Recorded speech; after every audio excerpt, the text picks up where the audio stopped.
Hello learners, welcome to another video of my channel. আজ আমরা class 12 semester 3 এর যে তোমাদের লাস্ট একটা পোয়েম বাকি আছে, অ্যালফ্রেড লর্ড টেনিসনের লেখা ইউলিসিস। তো কবিতাটা নিয়ে তার হিস্ট্রি ব্যাকগ্রাউন্ড অনেক বড় কিছু আছে। তোমাদের এই ক্লাস 12 লেভেলে অত কিছু ব্যাকগ্রাউন্ড জানার লাভ নেই। সেই যে ট্রয়ের বা ট্রোজান ওয়ার কী, ট্রয়ের যুদ্ধ কেন হলো, এটুকু জেনে রাখো যে হেলেন, জিউসের কন্যা হেলেন, এই হেলেনকে কেন্দ্র করেই এই হচ্ছে ওয়ার অফ ট্রয় বা ট্রোজান ওয়ার হয়েছিল, এবং সেখানে এই ইউলিসিস গ্রিসের হয়ে লড়াই করেছিল। এই ইউলিসিস ছিল একজন গ্রিক লেজেন্ডারি হিরো। তোমরা অন্ধকবি হোমারের নাম শুনেছ। হোমারের যে ইলিয়াড এবং ওডিসি আছে, সেই ইলিয়াড এবং ওডিসি এতে এই ইউলিসিস নামে যে ক্যারেক্টারটা আমরা পাই। তো আমাদের কবি অ্যালফ্রেড লর্ড টেনিসন তার থেকে, অর্থাৎ সেই হোমারের ওডিসি যে বইটা আছে, সেই বইটা থেকে এই লেজেন্ডারি ক্যারেক্টারটাকে তুলেছে। তো একটু যদি সংক্ষিপ্ত আকারে ব্যাকগ্রাউন্ডটা বলতে গেলে সেটা কি না, যে ধরো এই যে ইউলিসিস, তার ওই ট্রোজান ওয়ার চলেছিল 10 বছর ধরে। সেই ট্রোজান ওয়ারের 10 বছরের কাহিনী লেখা আছে হচ্ছে ইলিয়াডে।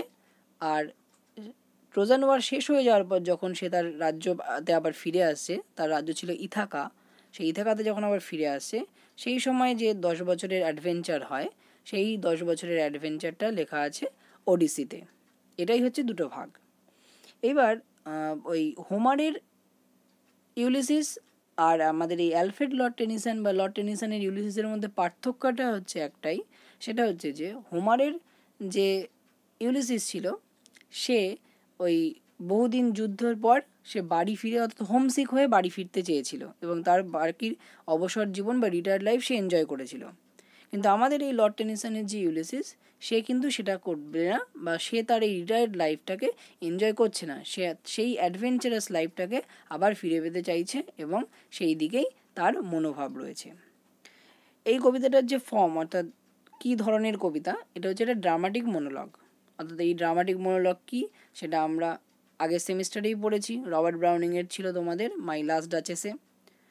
আর এই কবিতাটা প্রথম লেখা হয় হচ্ছে 1833, কিন্তু পাবলিশড হয় 1842-তে।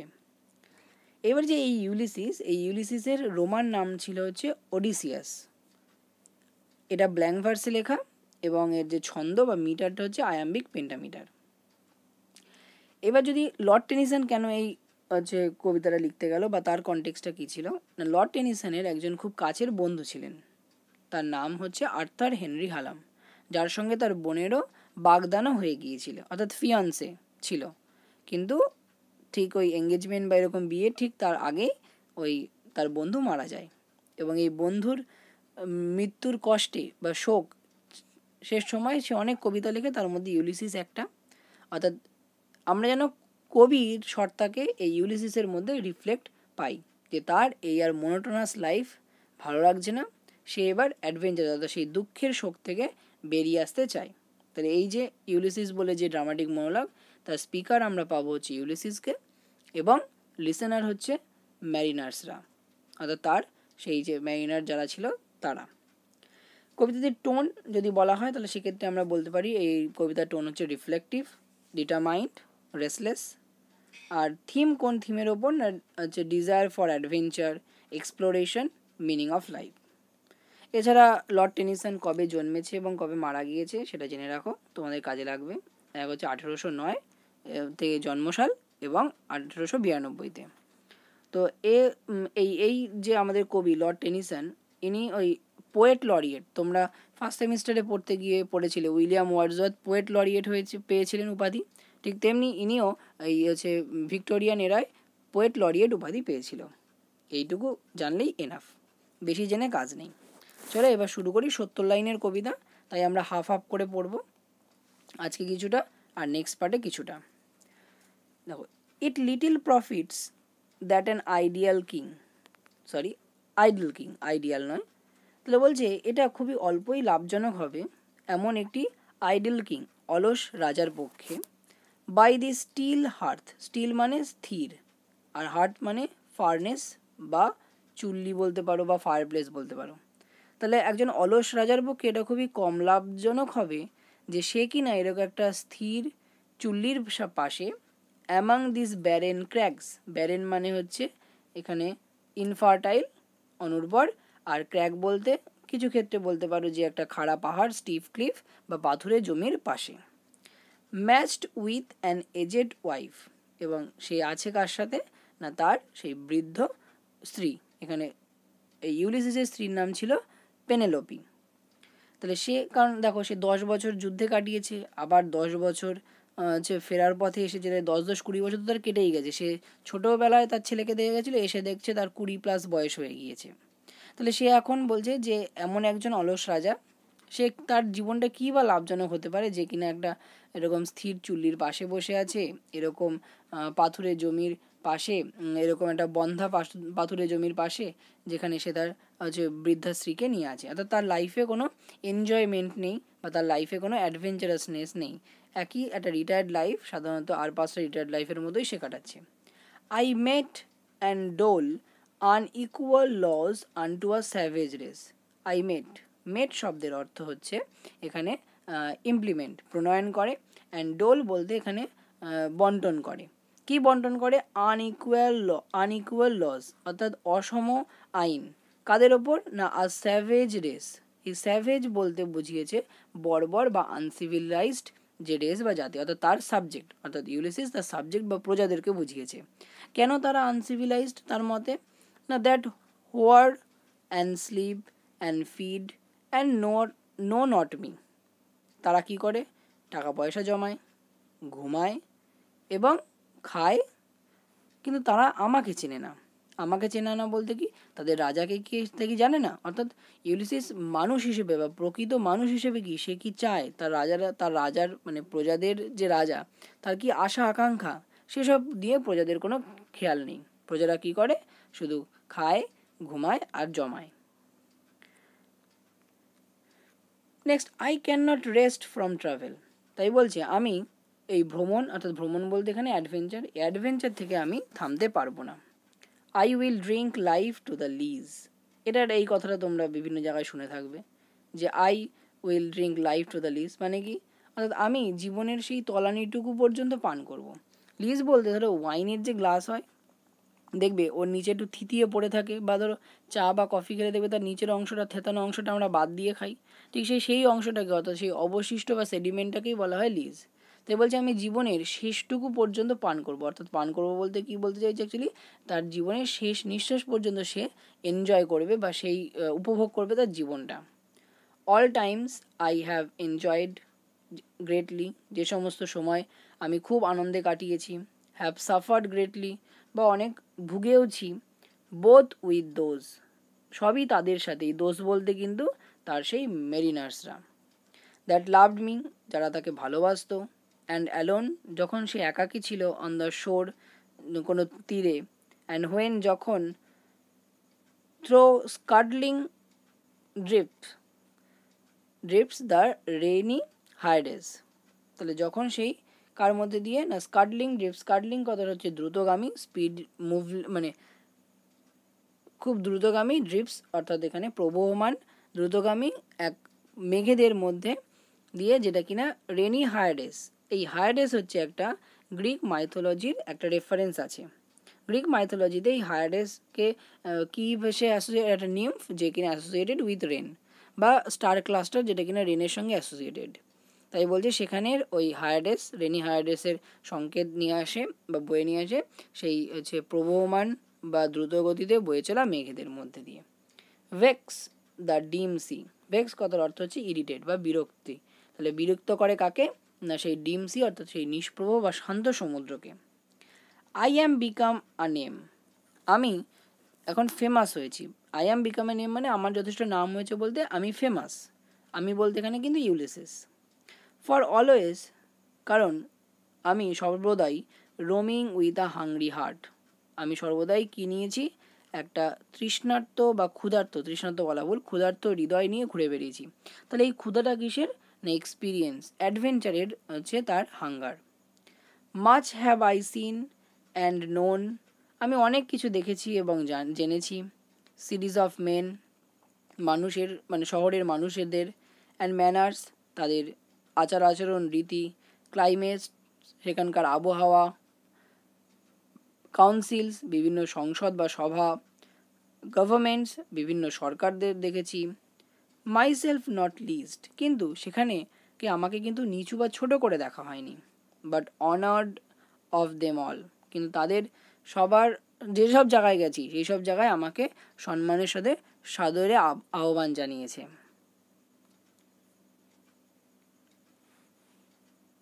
And drunk delight of battle with my peers, এবং আমি যুদ্ধের যে আনন্দ সেই আনন্দ পান করেছি, অর্থাৎ যুদ্ধের আনন্দ মানে সেলিব্রেট করেছি কার সাথে? My peers, peers mean companions, আমার সঙ্গীদের সাথে। Far on the ringing plains of windy Troy, সেই উইন্ডি ট্রয় তার মানে কি? ট্রোজান ওয়ারের সেই যে রণক্ষেত্র বা ভূমি, সেখানে এই রিঙ্গিং প্লেন্স অর্থাৎ ধ্বনিত সমতল ভূমি বলতে কি, অর্থাৎ সেই যে ট্রয়ের যুদ্ধের যে যুদ্ধক্ষেত্র, সেখানে যে তলোয়ারের আঘাত বা এই যুদ্ধের যে তলোয়ার ধ্বনি, তাই সেই আক্রমণের যে ধ্বনি, সেই ধ্বনি সে দূর থেকে শুনতে পেয়েছে। I am a part of all, আমি এই সকলের অংশ। দ্যাট আই হ্যাভ মেড, আমি যেখানেই যার সাথে আমার সাক্ষাৎ হয়েছে বা যেখানেই আমি গেছি আমি তার অংশ হয়ে উঠেছি। Yet all experience is an arch weather through, বলছে তাই এই সকল এক্সপিরিয়েন্স, এই সকল যে অভিজ্ঞতা কি করেছে? একটা আর্চ, আর্চ মানে হচ্ছে খিলান জাতীয়, মানে এই হচ্ছে দরজা, এই দরজার এই ওপরে এরকম গোল মতো থাকে, দেখবে পুরোনো দিনে যদি থাকে, খুব ভালো হাতের আঁকা আমার, তো এই যে হচ্ছে ওপরের যে খিলান মতো অংশটা আছে, এটাকেই বলা হয় আর্চ, এরকম গোল মতো যে আর্চ মতো থাকে, তো এটাই বলা হয়েছে আর্চ। তাই এই বলছে এই আর্চ বা এই খিলান, ওয়ার থ্রো, যার মধ্যে দিয়ে, গ্লিমস, আমি সেই ঝলক দেখতে পাই, দ্যাট আনট্রাভেলড ওয়ার্ল্ড, সেই আনট্রাভেলড মানে যেখানে আমি আর যাওয়া হয়নি, অর্থাৎ সেই অনাবিষ্কৃত হচ্ছে ভূমি, পৃথিবীর বা সেই দিক যেখানে আমি এখনও পদার্পণ করিনি, হুজ মার্জিন ফেডস, যার মার্জিন বা সীমা ধীরে ধীরে বিলীন হয়ে যাচ্ছে, মানে বলতে চাই যে অ্যাকচুয়ালি সে এই দীর্ঘদিন ধরে যে এক্সপিরিয়েন্স করেছে, সেই এক্সপিরিয়েন্স তাকে একটা দৃষ্টিভঙ্গি দিয়েছে, সেই দৃষ্টিভঙ্গি দিয়ে সে বাইরের জগৎকে আবিষ্কার করবে, দেখতে চাইবে, এবং যখনই সে বাইরের জগৎকে আরও দেখবে, তাহলে যখনই সেই তার যে সীমা, অর্থাৎ বাইরের জগতের যে সীমা, সেটা আরও মুছে গিয়ে আরও এগিয়ে যাবে। মানে একটা সাধারণ ন্যাচারাল ফেনোমেনা দিয়ে এই উদাহরণটা দিয়ে বোঝাই। ধরো শীতের কুয়াশা, মনে হচ্ছে যেন সামনে গেলেই শেষ, আবার যখনই তুমি এগিয়ে যাবে দেখবে ওটা আস্তে আস্তে ধীরে ধীরে ওই ঘন যে হওয়াটা, অর্থাৎ ঢেকে যাওয়া বা আবছা ব্যাপারটা, সেটা কিন্তু ধীরে ধীরে তোমার থেকে পেছোতেই থাকবে। ঠিক ব্যাপারটা এখানেও তাই, সে এক্সপিরিয়েন্সের এই যে দরজা দিয়ে যখন সে এই হচ্ছে আনট্রাভেলড ওয়ার্ল্ডকে দেখতে চাইবে যে হ্যাঁ এই তো সীমা, কিন্তু যখনই আবার যাবে সেই সীমাটা আরও পিছিয়ে যাবে, ফেডস হয়ে যাচ্ছে সীমার, মানে অর্থাৎ সীমারই কোনো সীমা নেই। For ever and for ever when I move, চিরকালের জন্য যখনই আমি হচ্ছে এগিয়েছি, তখনই এই হচ্ছে আমার সামনের আনট্রাভেলড ওয়ার্ল্ডের যে দিগন্ত, সেটা পিছিয়ে ক্রমাগত মুছে গিয়ে পিছিয়ে গিয়েছে। হাউ ডাল ইট ইজ টু পজ, কি বোকা না হচ্ছে এরকম থেমে থাকা, অর্থাৎ রিটায়ার্ড লাইফে একদম কোনো কাজ না করে বসে থাকা, কোনো মানে কি বলবো রোমাঞ্চকর কিছু নেই, হ্যাঁ এমনি হচ্ছে দিন কাটাচ্ছি, কবে আসবে মৃত্যুর ডাক, তাই বলছে যে এটা তার কাছে মনে হচ্ছে খুবই ডাল। টু মেক অ্যান এন্ড, অর্থাৎ তার মানে আমি আমার মানে নির্ধারিত আয়ু শেষ হওয়ার আগেই আমি নিজেকে শেষ করে দিচ্ছি। To rust unburnished not to shine in use, অর্থাৎ সেই যখনই কোনো জিনিস ব্যবহার না করা হবে সে কী হবে? জং পড়বে, রাস্ট, আনবার্নিশড, তাকে না ঘষলে তার যে চকচকে বা ভাবটা বা মসৃণ ভাবটা সেটা চলে যাবে, not to shine in use, অর্থাৎ অব্যবহারের ফলে তার যে চমক বা সেই যে হচ্ছে দ্যুতি সেটা নষ্ট হয়ে যাবে। সাধারণ ধরো ব্রেনের ক্ষেত্রেও ছোটোবেলায় বা এখনও যারা ভালো করে ব্রেনকে কাজে লাগাচ্ছে, বোঝার চেষ্টা করছে, হ্যাঁ তাদের হচ্ছে কী হলো, ব্রেনটা আরও কী হচ্ছে, শার্প হচ্ছে, এবং সমস্ত জিনিস মাথায় ধরে রাখা বা সেই জিনিসটাকে খাতায় লেখা, ইমপ্লিমেন্ট করা, তাহলে যে যত নিজের ওপর খাটবে সে তত এগিয়ে যাবে, সে তার ক্যারেক্টার থেকে শুরু করে তার স্মৃতিশক্তি আরও বেশি চৌখস হবে। ঠিক এখানেও সেরকম অব্যবহার করা জিনিস, আমি মেধাবী কিন্তু আমি অধ্যাবসায় না, আমি যদি ফাঁকি মারি তাহলে আমার মেধা কোনো কাজে লাগবে না, উবে যাবে। কিন্তু একজন সাধারণ মানের স্টুডেন্ট সে যদি দীর্ঘদিন ধরে অধ্যাবসায়ের সাথে পড়তে থাকে সে কিন্তু একটা জায়গায় চলে যাবে। ঠিক এখানেও তাই, ব্যবহার বা অব্যবহার করে ফেলে রাখলে সেই জিনিস জং পড়বে, তার মর্যাদা থাকবে না। As though two breathe war life, যেন তাদের কাছে ওই শ্বাস প্রশ্বাস নেওয়াটাই জীবন। লাইফ পাইলড অন লাইফ, জীবন যেন আর জীবনের ওপর স্তূপাকৃত হয়ে আছে বা হয়ে থাকে তাদের। এখানে দুটো হচ্ছে অ্যানালিসিস করা যায়। এক, ধরো আমরা যদি লাইফকে কিছু পার্টে ভাগ করি, ধরো এই শৈশব, কৈশোর, যৌবন, মধ্যবয়স্ক, তারপরে বার্ধক্য। তাহলে আমি যদি দেখি বাবা এই তো এত শিশুকাল আছে, ঠিক আছে এখন আমি কিছু করতে পারি, আমি হচ্ছে বয়ঃসন্ধিকালে করব, কৈশোরকালে করব, আচ্ছা কৈশোরকালের দরকার নেই, তাহলে আমি যৌবনকালে করব। তাহলে এরকম করে আমি যদি জীবনকে পার্ট পার্ট হিসেবে দেখি, আমার মনে হচ্ছে অনেক। কিন্তু যদি আমি দূর থেকে দেখি, ওয়ার অল টু লিটিল, তারা কিন্তু আদতে খুবই স্বল্প সময়। দেখো কত তাড়াতাড়ি আমরা যেই ছোটোবেলার থেকে বড় হয়ে গেলাম, স্কুলের গণ্ডি পেরোলো, তারপরে আমরা কত তাড়াতাড়ি বড় হয়ে যাব। এই তোমরা যারা এখন 12 পড়ছো, এরপরে যখন কলেজে উঠবে জীবন আস্তে আস্তে পরিবর্তন হয়ে যাবে, এখন যেমন আছে তার কিচ্ছু থাকবে না। তো ব্যাপারটা সেরকম। আর সেকেন্ড যে অ্যানোটেশন বা সেকেন্ড যে অ্যানালিসিসটা আছে, সেটা হচ্ছে যে অর্থাৎ লাইফ সাইকেলের কথা বলেছি। এ জন্মে হয়নি তো পরের জন্মে, তাই এখন এই জন্মে নিঃশ্বাস নিয়ে মরে যাওয়াই কাজ। And of one to me, এবং আমার ক্ষেত্রে এই যে সময়কালটা, সেটা কি না বলছে লিটিল রিমেন্স। সেটা তাহলে আমার ক্ষেত্রে কত, আর অল্প একটু পড়ে আছে। কারণ কি, কারণ রাজা তো বৃদ্ধ হয়েছে, বয়স হয়েছে, তাহলে তার ক্ষেত্রে আর এই সময়সীমাটা কত, খুবই কম। But every hour is saved, তাই সে চায় প্রত্যেকটা মুহূর্ত, এখানে ঘন্টা বলতে প্রত্যেকটা মোমেন্ট, সে কী করতে চাইছে, প্রিজার্ভ করতে চাইছে, সংরক্ষিত করতে চাইছে। কিভাবে সংরক্ষিত করবে, ফ্রম দ্যাট ইটার্নাল সাইলেন্স। এই ইটার্নাল সাইলেন্স মানে লিখে রাখতে পারো ডেথ, অর্থাৎ কার থেকে সে সংরক্ষিত করে রাখবে, মৃত্যুর থেকে। সামথিং মোর, কিছু আরও, আ ব্রিঙ্গার অফ নিউ থিংস। ব্রিঙ্গার মানে এখানে হচ্ছে বহন করে নিয়ে আসে নতুন জিনিস। অ্যান্ড ভাইল ইট ওয়্যার, ভাইল মানে হচ্ছে এক্সট্রিমলি আনপ্লেজেন্ট, অর্থাৎ তার কাছে এটা খুবই হচ্ছে আনপ্লেজেন্ট ব্যাপার যে ফর সাম 3 sons, এখানে 3 sons বলতে 3টে সৌর বছর, অর্থাৎ 3 ইয়ার্সকে ইন্ডিকেট করছে। Two store and hold my self, অর্থাৎ 3 বছর, অর্থাৎ সে মনে করছে, ইউলিসিস মনে করছে তার আর হাতে 3টে বছর আছে, অর্থাৎ সে 3 বছর পর মারা যাবে বলে অনুমান করছে। তাই বলছে এই 3 বছর যদি আমি আমার নিজেকে গুটিয়ে রাখি, আমি আমার নিজেকে এই অবসর মানে সুযোগ ছিল কিন্তু আমি করলাম না, হ্যাঁ আমি অ্যাডভেঞ্চার করার সুযোগ ছিল, আমার মনের ইচ্ছা ছিল কিন্তু আমি মরে যাওয়ার আগে করলাম না, তাহলে এই আফসোসের দরকার নেই। তাহলে সেটা কি হবে, গ্রেট ভাইল, অর্থাৎ এক্সট্রিমলি আনপ্লেজেন্ট হবে তার কাছে। অ্যান্ড দিস গ্রে স্পিরিট মানে ওল্ড সোল, এই বৃদ্ধ আত্মা বা সত্তা, ইয়ার্নিং ইন ডিজায়ার, তাহলে অপেক্ষায় হচ্ছে দিন গুনছে বা প্রতীক্ষারত কিসের না, তার আকাঙ্ক্ষায়। টু ফলো নলেজ, তাহলে তার কাজ কি না, তার হচ্ছে সে জ্ঞান আহরণ করতে চাইবে। To follow knowledge like a sinking star, সেই ডুবন্ত তারার মতো তার যে জ্ঞান আরোহণ বা এই অভিজ্ঞতার যে ক্ষুধা বা আকাঙ্ক্ষা, beyond the utmost bound of human thought, অর্থাৎ সাধারণ কোনো মানব জাতির বা মানুষের চিন্তা থটের, সেটার চিন্তার পরিসীমা বা গণ্ডির অনেক অনেক বাইরে। কারণ একটা ধরো আমি যদি উদাহরণ দিয়ে বলি যে কেউ জেনেই গেছে যে তার মৃত্যু আসন্ন, ধরো একজন ক্যান্সার পেশেন্ট, তাকে সময় দিয়ে দিয়েছে 6 মাস বা 3 বছর, তাহলে সে জীবনের প্রত্যেকটা মুহূর্তকে সে নিজে যা করতে চায় বা সাধারণত তার যা মনের ইচ্ছা, সে সেইভাবে জীবনটাকে বাঁচতে চায় এবং তার হাতে যতটুকু সময় আছে সেই ততটুকু সময় সে ইউটিলাইজ করতে পারে। কিন্তু আমাদের ঠিক আছে আজকে 1 ঘন্টা এই করে নিই, ওই করে নিই, হয়ে যাবে এখনই, দেখা যাবে এখনই, পরে হবে এখনই। তাহলে আমাদের কাছে সেই সময়টুকুর দাম না থাকলেও যে একজন ডুবন্ত তারা বা যার জীবনের বাতি নিভু, তার কাছে কিন্তু সেই মুহূর্তগুলো অনেক গুরুত্বপূর্ণ এবং সে চাইছে, অর্থাৎ এই ইলিউসিস তার মতোই চাইছে সেই ডুবন্ত তারা, কারণ সে তার জীবনের সময় কাটিয়ে এসেছে, এখন সে বার্ধক্যে প্রায় এসে গিয়েছে, তার কিছুদিন পরেই মৃত্যু তার আসন্ন, কারণ জীবনের চরম সত্যই হচ্ছে মৃত্যু, তাই মৃত্যু আসন্ন। ফলে স্বাভাবিক সে তাই মনে করছে যে সে তার হাতে আর 3টে বছর আছে, সেই 3টে বছরে সে কী করবে না হচ্ছে বসে না থেকে সে এক্সপিরিয়েন্স গ্যাদার করবে, এবং বলছে যে একজন এরকম এই ডুবন্ত তারার যে জানার আগ্রহ, সেটা কোনো মানুষের পক্ষে ধাবমান করা বা মানুষের চিন্তার সীমানার বাইরে।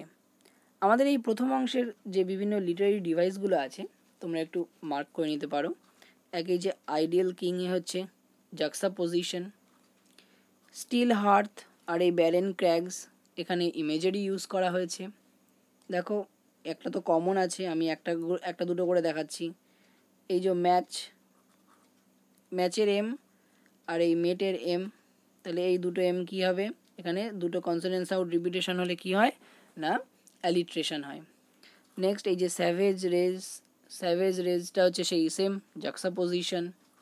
নেক্সট দেখো আরেকটা যেটা ইম্পর্টেন্ট লাইন যেটা সবাই শোনে, এই যে I will drink life to the less বা লেস, এই অংশে কি ইউজ করা হয়েছে, মেটাফার। এই যে দোষ বলতে এখানে ম্যারিনাসকে বলা হয়েছে, এটা তো আমরা জানি। নেক্সট দেখো এই স্কার্টলিং ড্রিফটসেও এখানে ইউজ করা হয়েছে, বলা হয়েছে মুভিং ক্লাউডস হিসেবে। আর হায়ারেসের এটা হচ্ছে যেহেতু একটা মাইথোলজিক্যাল রেফারেন্স, তাই এটাকে বলা হয় কি মাইথোলজিক্যাল অ্যালিউশন। নেক্সট সিকে এখানে সিম্বলিজমের জন্য ইউজ করা হয়েছে। সিকে তাহলে কিসের সিম্বলিজমে ব্যবহার করা হয়েছে না লাইফসের যে বিভিন্ন চ্যালেঞ্জ বা চ্যালেঞ্জেসের কথা বলা হয়েছে। এই যে হাংরি হার্টে কি ইউজ করা হয়েছে, metaphor. Next cities of men and manners and climates councils and governments, এই অংশে কি ইউজ করা হয়েছে, এই অংশে ইউজ করা হয়েছে পলিসিন্ডেটন। তোমরা যারা এই সমস্ত মানে কি বা হয় না হয় এটা একটু সার্চ করে নিতে পারো, নইলে তোমাদের এত কিছু এখানে জানার দরকার নেই কেন হয়, শুধু যা জেনে রাখো বাই চান্স যদি পরীক্ষায় এমসিকিউতে একটা দিয়ে রাখে বা দিয়ে দেয়। নেক্সট পরেরটা দেখো এই যে ড্রাঙ্ক অ্যান্ড ডিলাইট ডিডি, তাহলে ডিডি আছে কনসোনেন্ট সাউন্ড রিপিটেশন, তাহলে কী হবে অ্যালিট্রেশন। এই যে উইন্ডি ট্রয়, এই আমাদের যে হোমারের যে ওডিসিতে এই ট্রয়কে অনেক ক্ষেত্রেই উইন্ডি ট্রয় শব্দটা ব্যবহার করেছে, তাহলে সেক্ষেত্রে এটা কী হয়ে যাবে হিস্টোরিক্যাল অ্যালিউশন। নেক্সট এই যে all experience is an arch, এই অংশটাতে ইউজ করা হয়েছে কি মেটাফার, এক্সপিরিয়েন্সকে আর্চের সাথে তুলনা করেছে মেটাফার। এবার এই আর্চকে আবার সিম্বলিজমের মধ্যেও ফেলতে পারি আমি তাহলে আর্চ কিসের সিম্বলিজম না gateway to further adventure. Next দেখো এখানে এই ফর এভার অর্থাৎ একই শব্দের ডবল বার যদি দুই বা অধিক ব্যবহার থাকে একটা লাইনে বা সেন্টেন্সে, তখন সেটা কী হয় রিপিটেশন। এই রাস্ট আনবার্নিশ এটা মেটাফার, প্লাস আবার এই rust unburnish and shine in use, এই দুটোর ভার্সেস অর্থাৎ দুটো বৈপরীত্য জিনিস একই লাইনে যদি পাশাপাশি বসানো হয় তাহলে সেক্ষেত্রে তখন তাকে বলা হয় হচ্ছে অ্যান্টিথেসিস। নেক্সট দেখো এটা তো তোমরা এমনিই জানো, কোনো লাইনে যদি অ্যাজ থাকে বা লাইক থাকে তাহলে সেটা কী হবে সিমিলি। And last